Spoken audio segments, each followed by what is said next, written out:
Ni nema jenja bon ni sarapitu Bete me ukekini Kashini la baby shini la harante na dogo ya iko kiriku Nala isa na folola Abe shwari golola Nangambo anchogola Bebe ntefe kanja solola Munandenja Chani wari menkuwa fa munandenja Kunjume na netenja Ni wari tetanda memela ni sonja La radio du bonheur 95.2. Vous écoutez la chaîne 2, il est 12h. Merci de nous avoir choisis pour vous informer. Il est 12h à Bamako et c'est l'heure de votre journal Infocité. Mise en onde de Mamadou Diakité, présentation Oumar Enza Traoré. Infocité, le journal de l'info de proximité sur la 95.2. Les titres en cette période d'hivernage, quelques cas d'inondation ont été déjà enregistrés dans notre pays. Une situation qui se caractérise par de fortes pluies. Ainsi, certains marchés de Bamako deviennent inaccessibles à cause de ces pluies diluviennes. À suivre le point dès l'ouverture du journal. Et toujours pour parler de l'accès au marché, les nouvelles technologies constituent des véritables moyens de business. Au Mali, pour le bonheur des clients, des pages de vente d'articles sont créées sur Facebook, TikTok, entre autres. On en saura plus au cours de cette édition.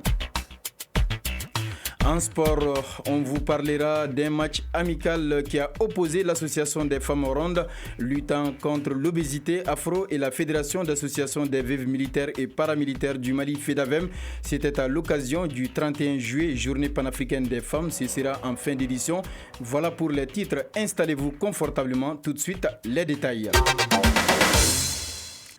Nous sommes dimanche 4 août 2024. Mesdames et messieurs, bonjour et bienvenue dans Infocité. Tout d'abord, cette nouvelle des recrutements qui ne répondent pas souvent aux besoins, des formations inadaptées ou parfois pas de valeur ajoutée à la qualité du service.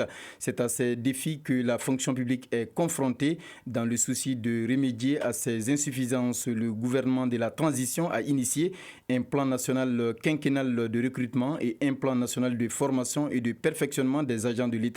Ces deux plans ont été lancés vendredi dernier par le ministre du Travail, de la fonction publique et du développement social en présence de plusieurs responsables des ressources humaines de l'État.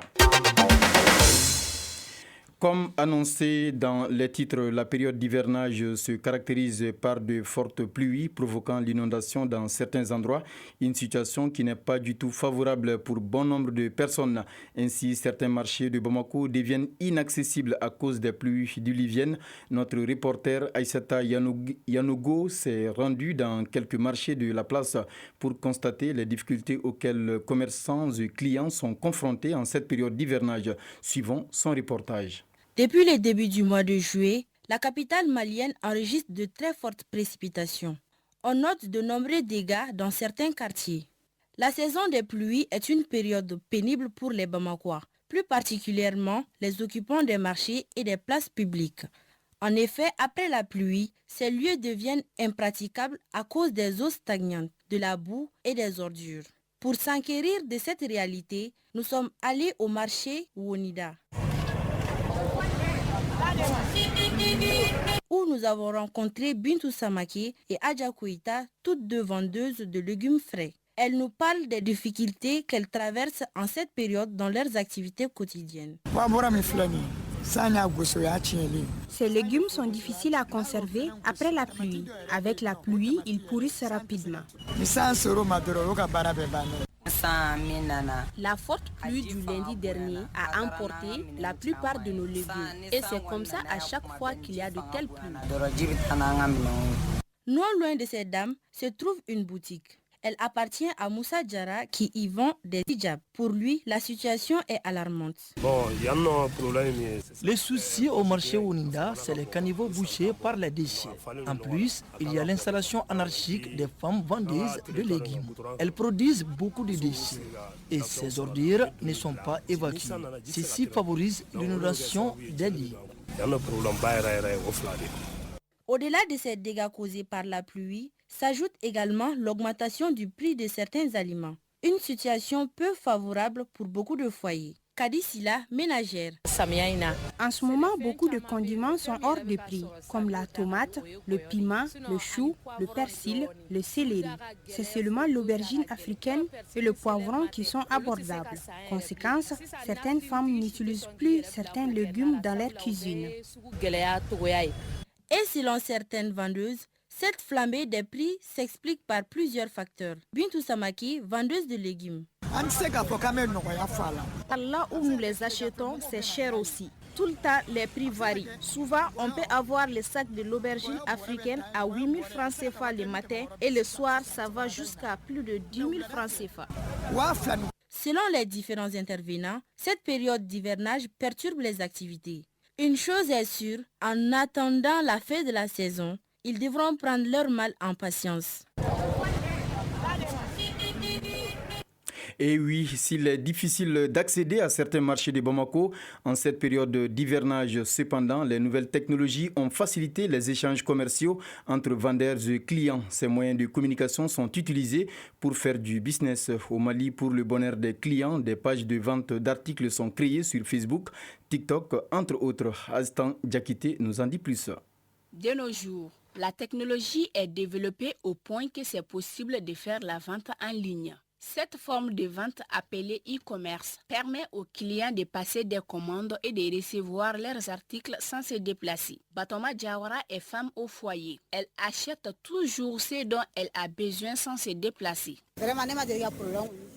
Je n'ai pas eu de problème concernant mes achats en ligne. Par contre, je le trouve bénéfique et confortable.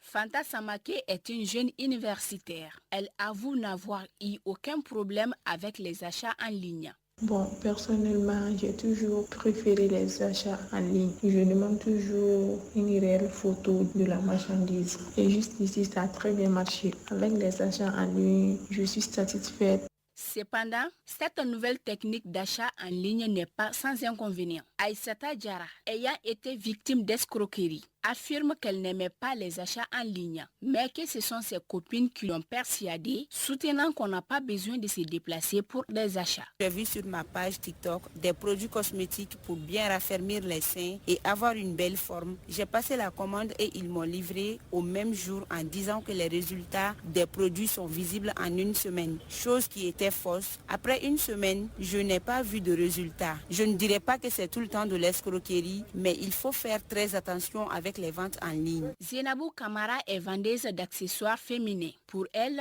la vente en ligne est plus compliquée que la vente directe. Il y a des clients qui passent la commande jusqu'à Baguineda et une fois que tu envoies le livreur, il ne décroche pas l'appel. Et ce dernier est obligé d'attendre là-bas ou même retourner au cas échéant. Amidou Sissé, vendeur de tissus aux Zerni, dit qu'il gagne plus à travers la vente en ligne que dans la boutique, mais que c'est compliqué parfois chez certains clients. Certains disent que les tissus sont plus jolis sur la photo qu'à l'œil nu et renoncent à la commande. D'autres refusent le produit après livraison sous prétexte que la couleur n'est pas bonne. On est obligé de rembourser l'argent, le déplacement n'est pas notre pays, ce qui constitue une perte.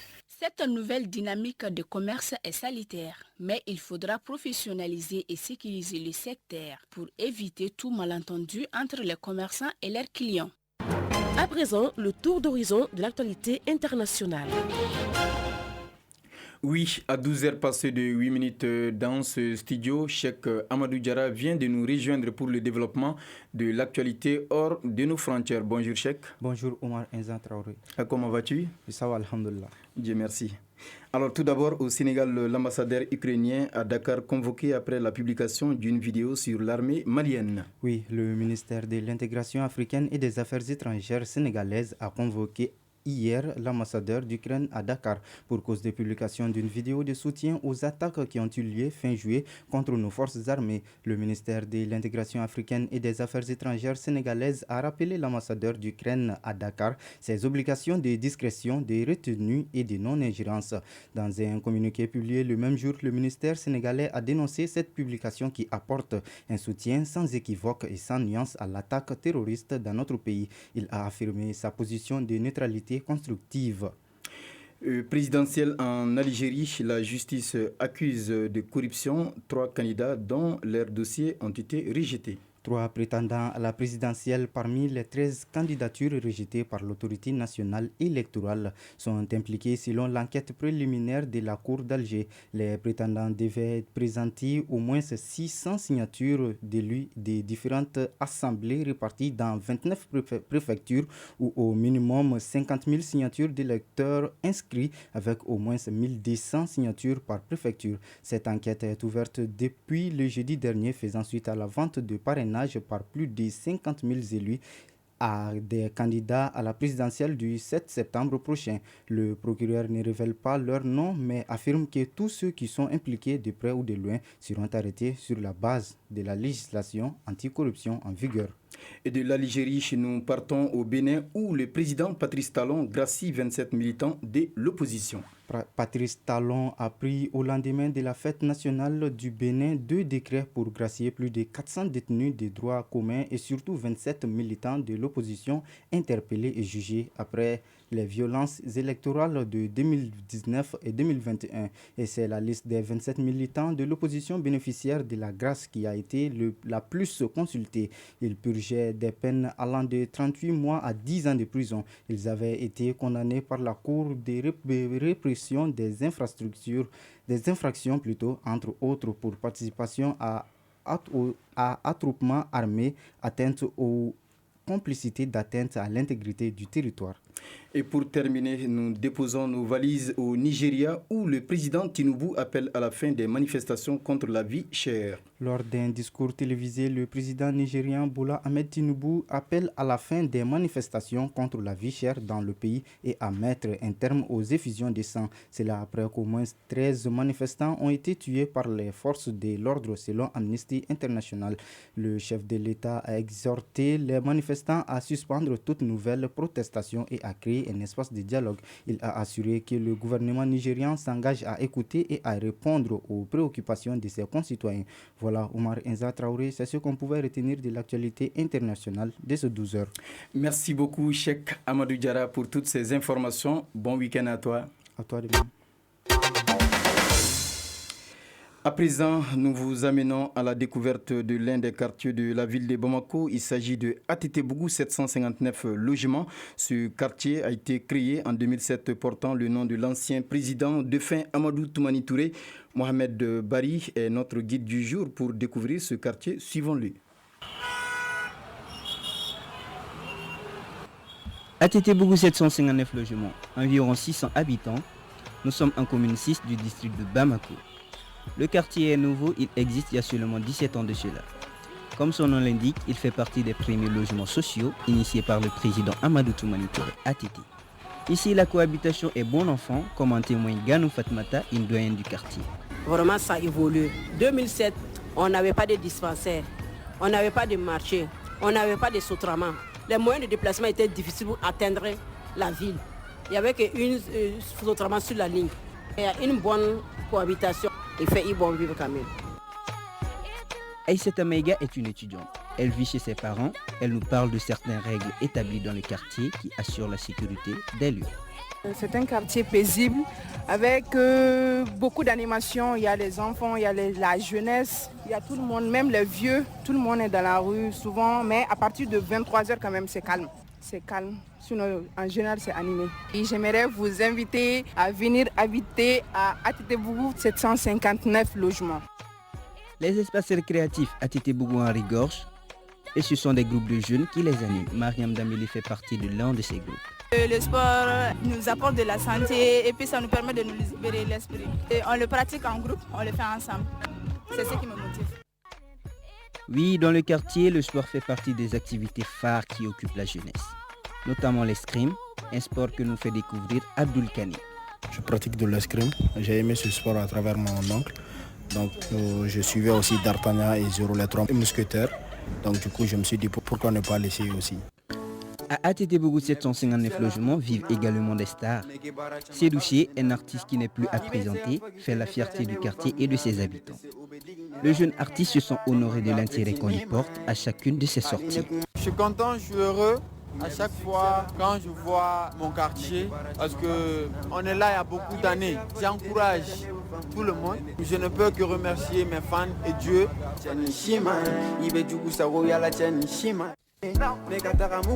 Notre balade se termine en musique, bien sûr en attendant de vous retrouver dans notre beau quartier où il fait bon vivre avec des espaces verdoyants à perte de vue.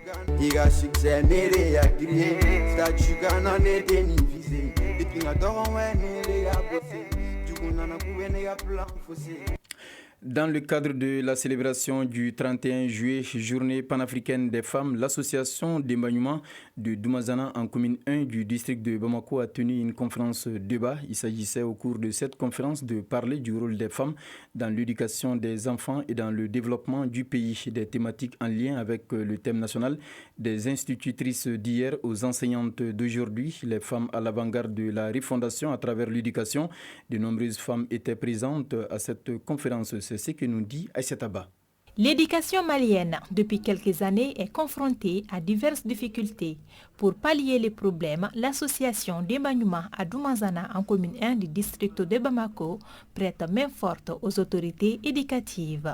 Son cheval de bataille est l'implication de chaque femme au suivi régulier des enfants après l'école. D'où l'objet de cette conférence de débat avec comme thème « Rôle des femmes dans l'éducation des enfants et dans le développement du pays ». Une thématique liée avec les thèmes nationaux de la panafricaine. So Aïchata Sissé, présidente de l'association d'éloignement.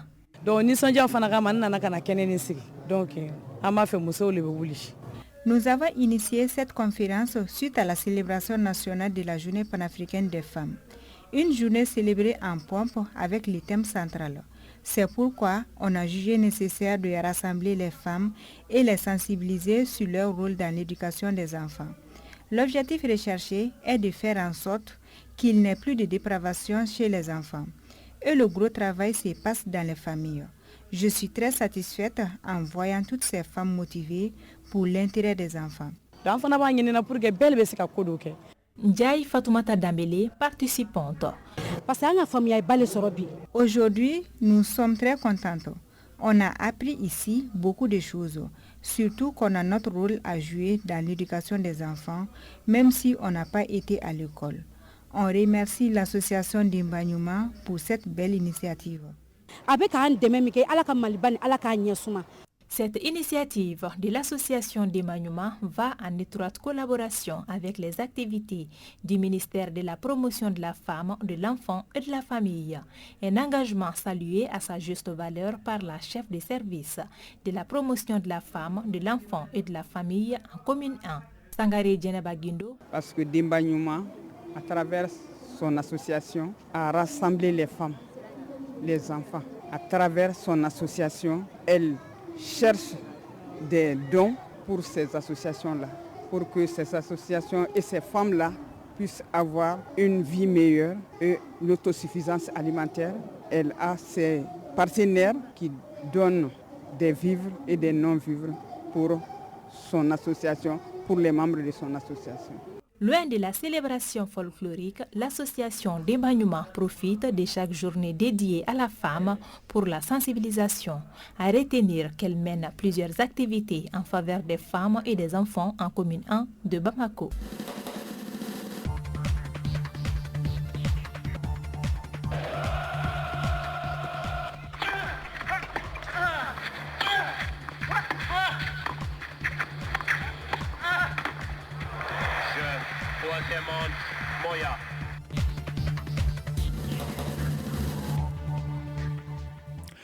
Parlons sport tout en restant dans le registre du 31 juillet. L'association des femmes rondes luttant contre l'obésité afro et la fédération d'associations des veuves militaires et paramilitaires du Mali FEDAVEM ont organisé un match amical. C'est là dans le cadre des festivités marquant le 31 juillet, journée panafricaine des femmes. C'était ce jeudi 1er août 2024 au camp base B. L'événement a mobilisé plusieurs femmes. Suivons.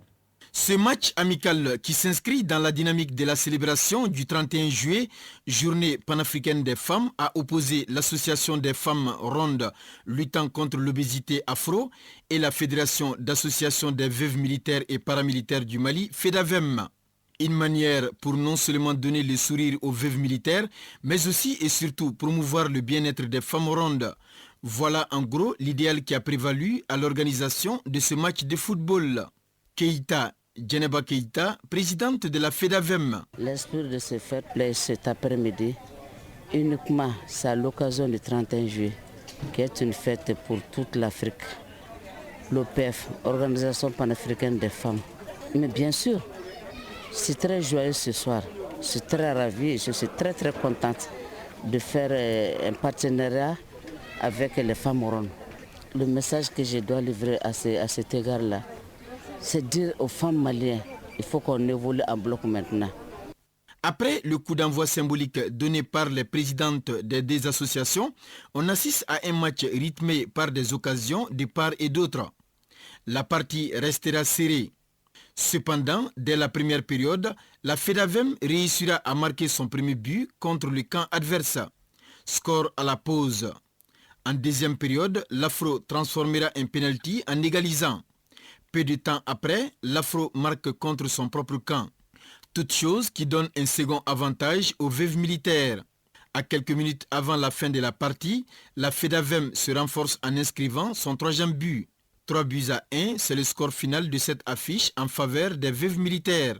Dako, Prudence Dako, présidente de l'Afro. Il y a eu un match, malheureusement l'Afro a perdu et la FEDAVEM a gagné. C'était l'esprit fair play. Comme nous savons tous, ces derniers temps-ci, vraiment avec la Fédération des femmes veuves militaires et paramilitaires, ça ne va vraiment pas. Nous constatons que nous sommes toujours en guerre. Donc c'est dans cette optique qu'on a voulu passer la journée avec elles, au moins pour leur donner un peu le sourire. Je demande à toutes les femmes rondes de ne pas avoir honte de leur corps, de venir rejoindre l'association pour qu'on puisse mener ensemble cette lutte. Dans son message, la marraine n'a pas manqué de saluer cette initiative. Ndiaye Awadoumia, marraine. Je trouve que c'est une très bonne initiative. Je remercie la présidente de m'avoir pris comme marraine. Et je pense que c'est une très bonne chose parce que nous les femmes, en général, quand on prend du poids, nous sommes un peu complexés par notre corps. Et j'ai voulu vraiment les accompagner pour pouvoir aider d'autres femmes qui sont dans la même situation. Être obèse ne veut pas dire forcément qu'on n'est pas belle. En Afrique, on préfère même les femmes rondes. Donc de s'aimer comme elles sont réellement et de ne pas être complexées par leur corps. Ça c'est très important, c'est le message que j'ai à lancer. L'activité a pris fin par la photo des familles. Auparavant, une minute de silence a été observée pour le repos de l'âme de nos militaires tombés sur le champ d'honneur.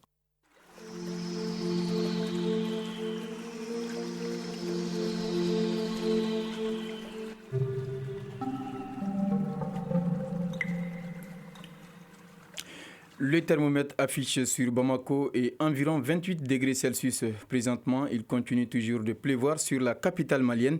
S'agissant du soleil, il se couchera à 18h passées de 57 minutes. À 12h passées de 23 minutes dans ce studio, c'est la fin de cette édition qui vous a été présentée par Oumar Enza Traoré.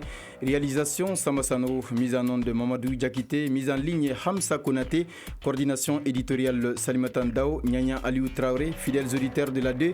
Un grand merci à vous d'avoir suivi cette édition. À 18h, retrouvez Modibo Sidibé pour la deuxième édition du journal Infocité.